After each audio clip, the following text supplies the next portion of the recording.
بسم الله الرحمن الرحيم، والصلاة والسلام على سيدنا محمد وعلى آله وصحبه الطيبين الطاهرين. السلام عليكم ورحمة الله تعالى وبركاته. في حلقة اليوم إن شاء الله سوف أتكلم عن أفضل وأجمل الأدعية الخاصة بالرزق. هذه الأدعية التي يمكن أن تفتح لنا أبواب الرزق من حيث نحتسب ومن حيث لا نحتسب. فنحن ندعو الله سبحانه وتعالى. الله عز وجل يحب من عباده أن يسألوه ويدعونه ويطمعوا فيما عنده، فإن أنزلنا حوائجنا به سبحانه وتعالى وقمنا بذلك ودعوناه فإنه يرزقنا رزقا طيبا مباركا من خزائنه التي لا تنفذ. وكما قال النبي صلى الله عليه وسلم: من نزلت به فاقة، أي حاجة، فأنزلها بالناس لم تسد فاقته، ومن نزلت به فاقة فأنزلها بالله فيوشك له الله برزق عاجلا أم آجلا. أي حاجة تنزل بنا نتوجه إلى الله سبحانه وتعالى بدعائنا، ورب سبحانه سوف يرزقنا رزقا حلالا طيبا مباركا بإذنه سبحانه وتعالى. ومن بين أهم أدعية الخاصة بالرزق، وهذه الأدعية التي سوف أذكرها اليوم كلها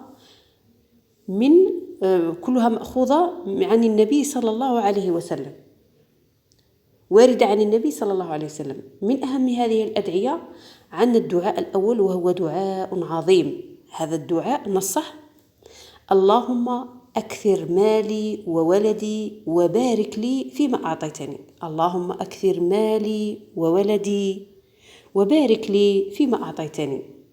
فعن النبي صلى الله عليه وسلم أنه في أحد الأيام جاءت إليه أم سليم. هذه أم سليم هي أم سيدنا أنس بن مالك الصحابي الجليل رضي الله عنه.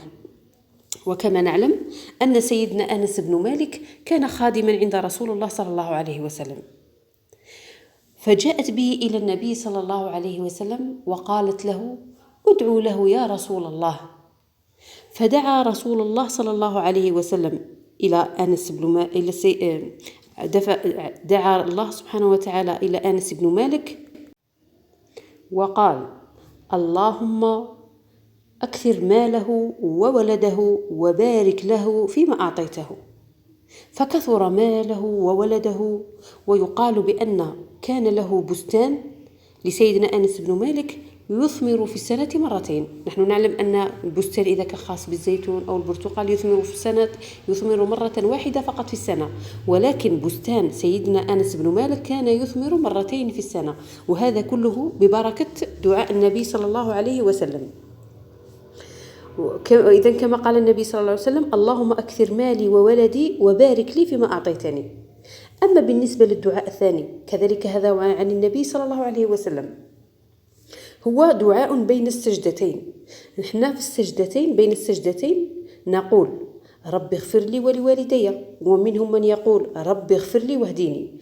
ولكن الدعاء الصحيح المأخوذ عن النبي صلى الله عليه وسلم أن نقول: اللهم اغفر لي وارحمني واهدني وعافني وارزقني. اللهم اغفر لي وارحمني واهدني وعافني وارزقني. بين السجدتين، في كل ركعة بين السجدتين ندعو بهذا الدعاء، فإنه بإذن الله يفتح أبواب السماء ويرزقنا الله سبحانه وتعالى رزقا طيبا مباركا بإذنه سبحانه وتعالى. أما عن الدعاء الثالث فهو كذلك عن النبي صلى الله عليه وسلم. في أحد الأيام، هذا الدعاء خاص بالناس اللي يكون عندهم الدين كثير ولم يستطيعون تسديده. يقال بأنه في أحد الأيام جاء أحد الصحابة إلى علي بن أبي طالب. إذن هذا الحديث في صحيح الترمذي، فيما روي عن الترمذي في الحديث الصحيح أنه أقبل رجل إلى سيدنا علي رضي الله عنه واشتكى له الدين وعدم قدرته على تسديد هذا الدين وقلة الرزق. فقال له سيدنا علي رضي الله عنه: أعجزت أن تدعو بما علمنا رسول الله صلى الله عليه وسلم؟ فقال له: وما هو هذا الدعاء؟ فقال له: قل لو كان عليك جبل من الدين وكانت عندك حاجة ويعني مضطر، قل هذا الدعاء فإن الله سبحانه عز وجل سوف يكفيك بإذن الله. قل نص الدعاء: اللهم أكفني بحلالك عن حرامك واغنني بفضلك عمن سواك. اللهم اكفني بحلالك عن حرامك واغنني بفضلك عمن سواك، فإن الله عز وجل سوف يقضي حاجتك بإذن الله ويسد دينك بإذن الله. أما عن الدعاء الرابع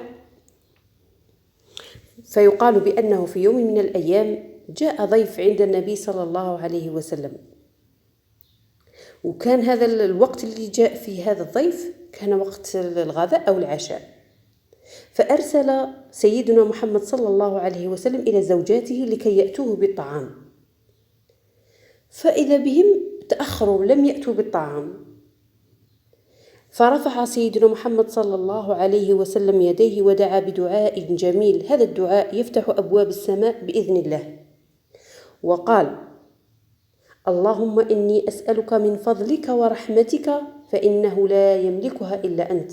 اللهم إني أسألك من فضلك ورحمتك فإنه لا يملكها إلا أنت. وفعلا بعد انتهائه من هذا الدعاء هنيهة قليلة وإذا به أحد الصحابة يأتيه بهدية. وما هي هذه الهدية؟ عبارة عن شاة مشوية.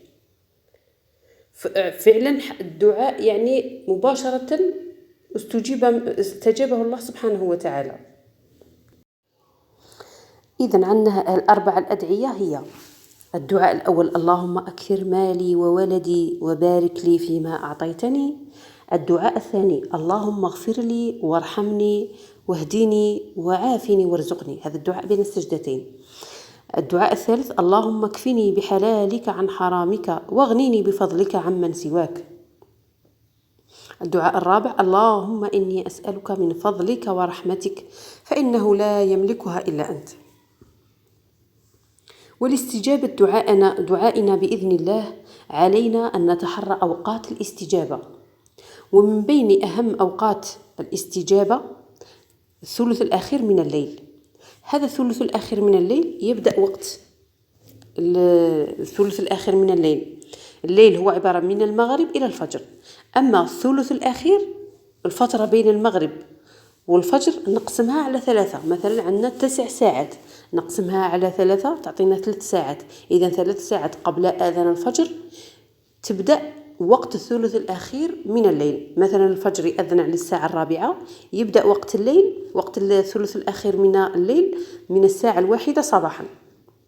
فهذا هو الثلث الأخير من الليل، وهو من أهم أوقات استجابة الدعاء.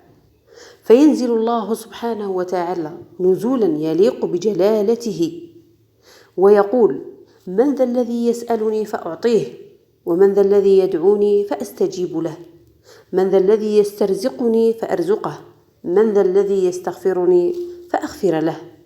ربي سبحانه عز وجل كل ليلة يستجيب لدعائنا، فعلينا أن ندعو الله سبحانه وتعالى بهذه الأدعية كلها، أو دعاء نكتفي بدعاء واحد فقط، فإن الله سبحانه وتعالى سيرزقنا بإذنه رزقا طيبا مباركا يقضي عنا ديننا.